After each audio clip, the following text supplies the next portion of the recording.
Hello everyone, and welcome back to your daily government and financial news update. In today's video, we'll be discussing possibly very good news for people on Social Security benefits, which could include a pay increase as much as $200 per month.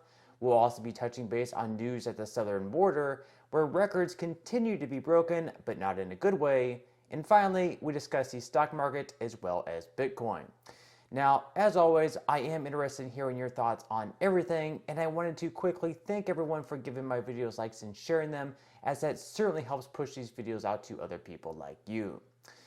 Okay, so according to Fox News, a new report released by the U.S. Customs and Border Protection showed that Border Patrol agents apprehended 10 people on a U.S. terror watch list in the month of July.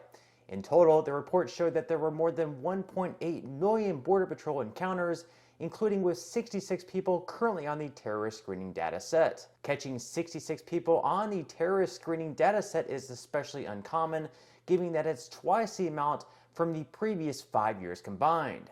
As Representative Jim Jordan cleverly pointed out on Twitter, if more terror suspects have been caught at the southern border in 2022 than in the past 5 years combined, it makes you wonder, how many of them got away? Border Patrol Chief Raul Ortiz said that when there are no consequences for crossing the border illegally, in his experience, there have been significant increases. When President Biden was elected, did the number of aliens trying to illegally enter the United States increase or decrease? Objection.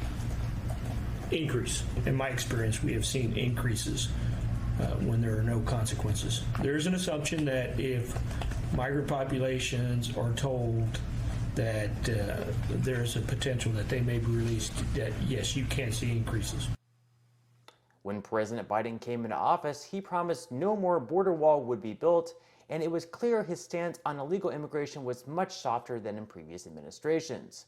Of course, last month, it became clear those policies were leading to such disasters that he had to reverse his border wall policy and began once again building parts of the border wall, filling in gaps in Arizona. And last night during a speech in Pennsylvania, Biden spoke on the record number of people dying of opioid overdoses, saying that he would impose harder penalties for fentanyl trafficking. And does something else really important.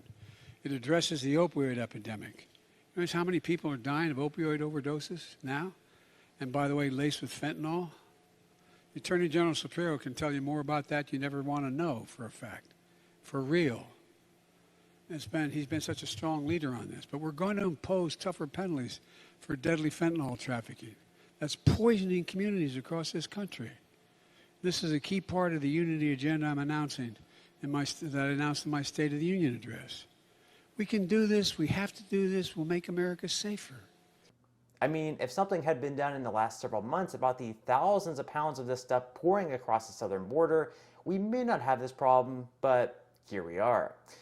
Okay, so now moving into some news regarding Social Security, where next month in September, SSI beneficiaries will receive 2 checks, each for a maximum of $841. Of course, as those currently on SSI benefits know, even though they will be receiving 2 payments in the month of September, that simply means they won't be receiving anything in the following month of October. Being that the program already provides some pretty strict rules, such as the amounts of assets you can have. For example, SSI beneficiaries are currently subject to a $2,000 asset cap for individuals and $3,000 for couples.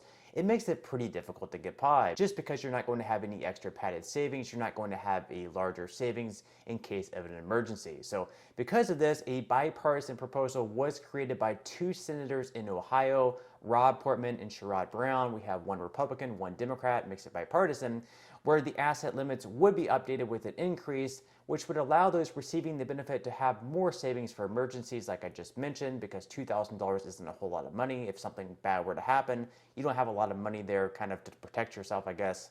And then, of course, this increase would be without affecting how they receive their benefits. So as I just mentioned, individuals receiving SSI are limited to having just $2,000 in assets. And if this bill were to pass, individuals could then have up to $10,000 in total assets, so it would 5x the amount that they could have. And then for couples, it would be double that at $20,000. Now, being that Rob Portman is currently stepping down as senator at the end of his term for this year, and currently we have J.D. Vance running as a Republican in the state of Ohio. It's going to be up to Brown to keep pushing this bill forward, unless, of course, Vance wins and he continues pushing this bill with Brown, but we'll just have to wait and see. Now, other than that bill, another one currently floating around Congress is called the You Earned It, You Keep It Act, and it would eliminate taxation on Social Security benefits starting next year. So currently, individuals who earn more than $25,000 per year or joint filers earning more than $32,000 per year must pay taxes on income that exceed those amounts. So this bill, if eventually passed, would keep some more money in the pockets of those receiving Social Security benefits. And really, this is a bill that just makes complete sense, considering that if you pay taxes your entire life, you shouldn't be double taxed once you begin receiving your retirement. Now, in order to pay for this, individuals earning more than $250,000 per year would have to continue paying into Social Security each year, where right now the cap is actually set to $147,000. So you would be paying Social Security taxes on the first $147,000 that you make. Anything more, you won't be taxed Social Security. Now, finally, one other bill in Congress called the Social Security Expansion Act would increase benefits by $2,400 per year, and it would also fully fund the program for the next 75 years.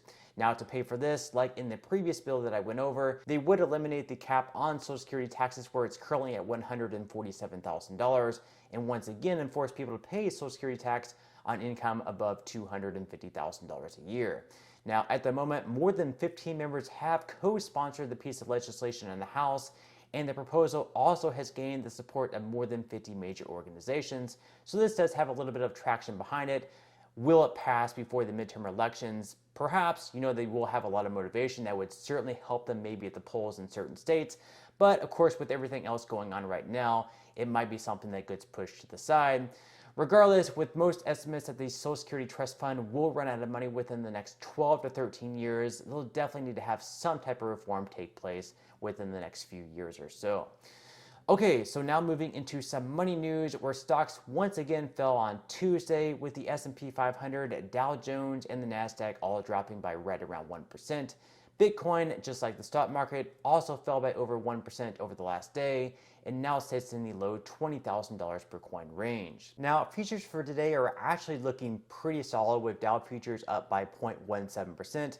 We have S&P 500 futures right now up by 0.33%, and NASDAQ futures up the most at 0.70%. So things are looking to bounce back on Wednesday. So all things pretty good ahead. Now, just quickly looking at the fear and greed index, the emotion driving the market right now looks to be neutral, which is slightly back from 1 week ago when investors were actually starting to get just a little bit greedy. But of course, better than a couple of months ago when there was actually some fear in the market with the prices going down quite a bit. And so with prices of stocks seeing a small pullback after the Fed chairman announcing that there would be some strong rate hikes to come, it definitely wouldn't be a bad time to start investing to get in at these lower prices.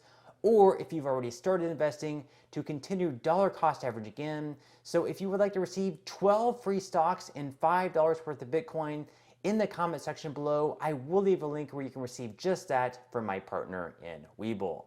And even if you don't feel like investing at this time for whatever reason, once you receive the free stocks, what you can always do is sell them for what they're worth and then transfer that money right back to your bank account. So in total, at the very least, you should be receiving right around $50. Some people have even received even more than that, even over $3,000 in the past. Of course, all this money will be taxable by those 87,000 new IRS agents, but still, you can think of that as just some free extra money with just a few minutes of work.